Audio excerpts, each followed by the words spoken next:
I appreciate your patience in hanging in there this long, the meeting. The area I would like to talk about is, well, actually, I don't know, I think I might go around this way so I'm not, because I can see my own monitor. I'm not turning every which way again. So the area I would like to talk about today is electronic theses, and I think I chose this because it's an area that's evolving. It's working with students at the beginning of their publishing careers. And I think that the fact that the content has gone from print to digital is changing the landscape considerably. And so I think those are reasons why I chose this. And I think that they set habits early in the career that may then become problems later on. And so I don't have answers for everything. Some will just be issues that I raise. Libraries for many years have bought print or had print theses deposited in the library. There was typically students would pay to have a copy incorporated into the UMI ProQuest dissertation collection, and that was the practice for many years. And I think there have been policies on the books in terms of publishers, practices in regards to theses that have been in place for a long time, but because the distribution of print dissertations was so focused, a lot of those policies were ignored by publishers, and I think now that the content is now available digitally, there's many more eyes and much more concern about following policies that are being put in place. And so that's one of the things that I'm going to talk about. And the areas that I'd like to address are copyright, patents, publisher policies, access, touch on self-plagiarism, identify a few key actions, and then wind up with some credits here, so I don't violate copyright myself here. All right. So in the writing of the theses, students need to be aware that they need to ask permission when they are using previously copyrighted materials, and so I think having the copyright education be early on in their career, so that's an important aspect. Once the thesis is done, they're automatically granted copyright. They don't need to do anything. If on the UMI site, the ProQuest site, they said if you deposit and we incorporate and provide a print copy out to users, you'll get a royalty for that.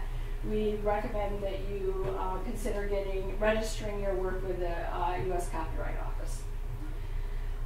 Many academic institutions are, as they are working to make theses available digitally to support the ingestion and digital preservation of theses, they are, one piece of this is having Creative Commons licenses as one of the, suggesting that as one of the potential options for students. And it's up to the students. They can have their works copyrighted. They can have a Creative Commons license taken out, and that's a irrevocable action, though, so it's a fairly permanent one. And I don't think students are necessarily aware of all the ramifications in doing that. And one of the side pieces are that sometimes chapters in their theses are journal articles that were published, and they've already transferred the copyright. They've signed an exclusive transfer of copyright to the publisher, and they no longer own the intellectual property rights to that article or that chapter to sign a Creative Commons license agreement for the entire work. And so I think this is kind of a muddy area. Excuse me. So I think because most dissertations will incorporate previously used materials either from other sources where they're citing a figure, or potentially incorporating some version, not verbatim in most cases, articles that they've published, I think that indicating when content has been reused is really important. And I think that making students aware that they have to ask they may have to ask for permission for their own work, not just for works published by other folks.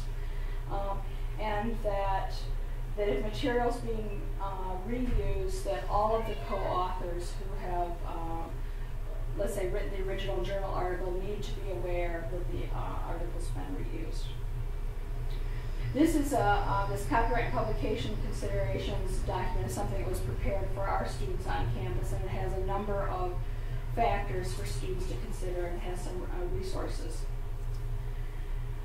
Occasionally, I would say it's not often, but sometimes work that's done as part of thesis research may potentially end up as a patentable invention. This happens more in computer science than I think chemistry. But I think that there are cases where the research of the whole group may turn into a patentable invention. And so I think when it veers into that territory, I think it's really critical for students to talk to the faculty advisor to see are there any intellectual property implications in terms of when a thesis is available and what kinds of credits are expressed in it.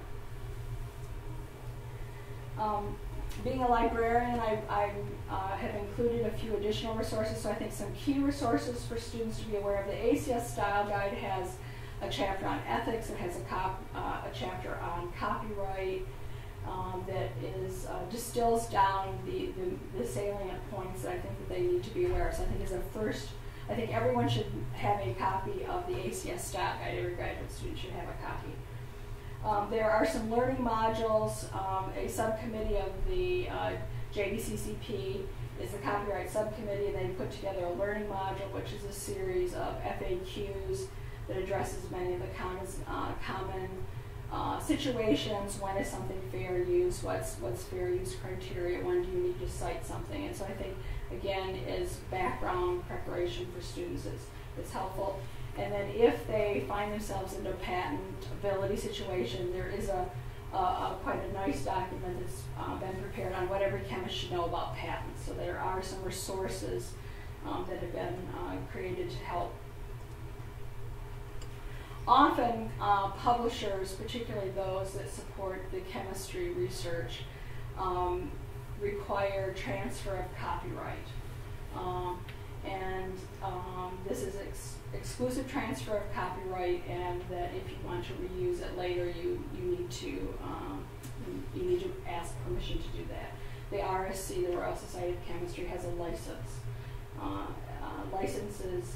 Has the author sign a license to publish, which then is a non-exclusive agreement with RSC.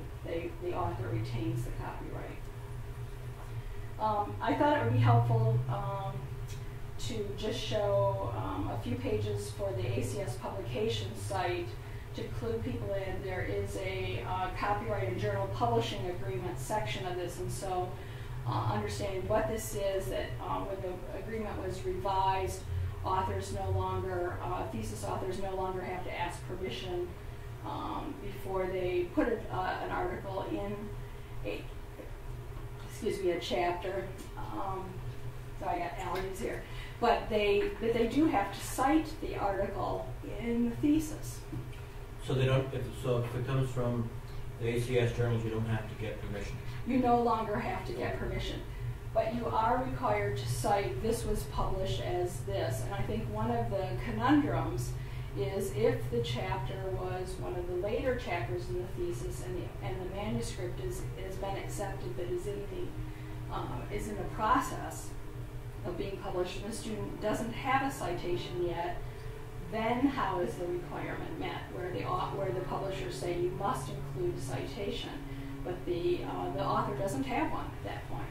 And the thesis, once the student has graduated, is frozen. There's no way a student can go back later and add this. And so I think one of the issues of campuses that are having electronic theses is having a mechanism in place where that an addendum or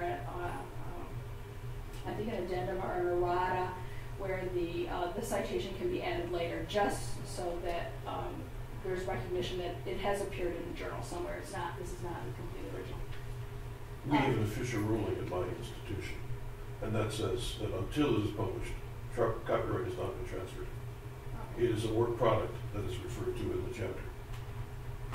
And that's how we get around this. Okay. But institution by institution, these things vary. It does vary.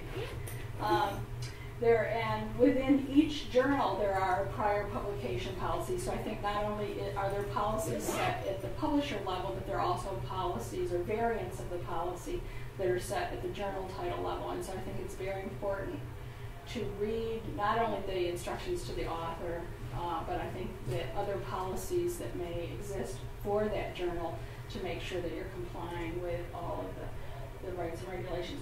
ACS has an articles on request feature, which is a special URL that they expect you to include in the thesis, assuming it's been published. That shows that's where the article came from, and that's a pass-through way to get to the online content if you're a reader. Kind of burrowing it a little more in the publishing agreement form A, that authors may reuse all or part of submitted, accepted, or published work in a thesis or dissertation, but they should secure written confirmation from the respective editor to avoid potential conflicts of interest with prior publication or embargo policies. And I think most campuses that have electronic theses have the ability for students to embargo their thesis. I think in some cases the students don't know what that means, and I've seen not many in chemistry, but one that had no embargo just made it open access out the door, and I don't know if anything was published or not. So I think the whole issue of when is it accessible, the notification to the editor is an important part of the conversation. And this is just a page to illustrate that the individual journals will have specific policies related to prior publication. So I don't expect you to read this, but this is just something to note. Each publisher has their own policies, and so these are top-level links to those pages, and I think that, well, there's some commonalities like exclusive transfer of copyright tends to be a broadly accepted mode. There are many variations, and that you really need to burrow in for each publisher and find their specific policies. In terms of access, when is a digital thesis accessible? Some campuses, because it's being deposited digitally, have a distribution license the student must sign to say, we have the right to display this thesis. So I think that part has been formalized, and if a student is submitting a copy of the thesis to ProQuest, that ProQuest will have paperwork that needs to be signed. ProQuest used to just have a fee-based system where it was a print-based copy of the thesis, but they now have an open access method that they aren't charging for the thesis. But I think that there's still paperwork required. And so one of the key issues is when does the full text become openly accessible to users? The standard time frames seem to be 6 months, 1 year, and 2 years as embargo periods. And with that embargo goes, in some campuses, arrangements where the metadata information about that thesis and actually the full text of the thesis they may have an arrangement with Google where the entire thesis is indexed, and so users can retrieve, they can discover a thesis exists, but they may not be able to see the whole thesis depending on what the student has specified. Libraries catalog things so students can discover things, and there are many databases that index theses. So the World Catalog has about 8 million theses records. Dissertation abstracts online is a specialized database, has about 2.2 million records of theses. ProQuest Theses Open has about 1 million records. The networked digital library of theses and dissertations is an effort an international effort to collaborate and make electronic theses available. So it's creating the standards for both how theses are prepared and then archived and searchable. is a site out there. They have about 1 million records. And SciFinder has incorporated about 500,000 theses into its database. So it's a large quantity of materials, and it's growing. Self-plagiarism is another aspect or another issue I think students need to be aware of. And I found one, through a Google search, I found one very interesting document that I hadn't run into other ways. And that was something called Avoiding Plagiarism, Self-Plagiarism, and Other Questionable Writing Practices, a Guide to Ethical Writing. And it was by the Office of Research Integrity from the Department of Health and Human Services. So it's quite a long, nice document that is something I recommend that you check out. And they, in this document, Miguel Roy defines self-plagiarism is concerned with 4 major problems: the publication of what is essentially the same paper in more than one journal. And in this case, it might be journal and thesis, so 2 places, but without any indication that the paper has been published elsewhere, redundant and duplicate publication, the partitioning of a large study which should have been reported in a single paper into smaller published studies, salami slicing, copyright infringement, and the practice of text recycling. So these are the 4 areas. And I think for the thesis, I think the redundant and duplicate publication without citing it in both places is one of the key areas of concern. And I think secondarily, basically signing copyright agreements, conflicting copyright agreements for the same document, it can cause them problems. So I listed the Miguel Roy when self-plagiarism okay is an article that was posted not too long ago in The Scientist. It was interesting. The Committee on Publication Ethics has these flowcharts that people have referred to before, and then CrossCheck is a new database that many commercial publishers have participated. Neither ACS or RSC have. And the full text of the articles are loaded in, and it's like the plagiarism Turnitin service, where they're doing a full text scan to see if the content has been duplicated in more than one article. And we're going into it. That's great. As a trial. I think that's wonderful. So I think key actions for students, I think that knowing if you need to embargo your thesis content or your thesis is important. So depending, have all your articles been published in your journal, you've gotten them in, do you need to hold up the publication of that, or could you make it open access right off the bat? And I think that's going to be discipline specific. I would suspect in chemistry that more students will embargo than in, let's say, some other subject areas. Reuse permissions, making sure that students have requested permission to reuse content, that while many publishers don't require permission to duplicate the content in the thesis, they do want to be cited, and that's often under the reuse or permission section of the publisher's sites, not in the guides to the author's section. And so I think including, and so part of this requesting the permissions and having proper attribution, and then not signing conflicting copyright agreements for the same content. And I think consulting, and as students are starting their careers, they may not be aware of all of these nuances, and so I think consulting with their faculty advisors before they start signing lots of paperwork, even though they will have done some publishing by the time they graduate. There's all these different factors at play here in terms of multiple publications that they may not be aware of the nuances. And then universities have copyright expert staff, and then I think there are things like the Committee on Professional Ethics. So there are, in books, the ACS style guide, so there were sources that they should consult, but I think that they need to become more knowledgeable of these various facets before they do sign. In terms of acknowledgements, I'd like to acknowledge Jack Oakes from ACS Publications, that we were part of a secret task force that I won't say any more about. It never existed. It never existed. We never knew. And then Mimi Coulter and Lauren Schoenthaler, I want to recognize them that they're copyright experts on our campus and do a great job. And so I think if you're trying to come up to speed, the documents they produce are quite informative. And then I'd like to recognize my husband, Frank, and Michelle for their support in work.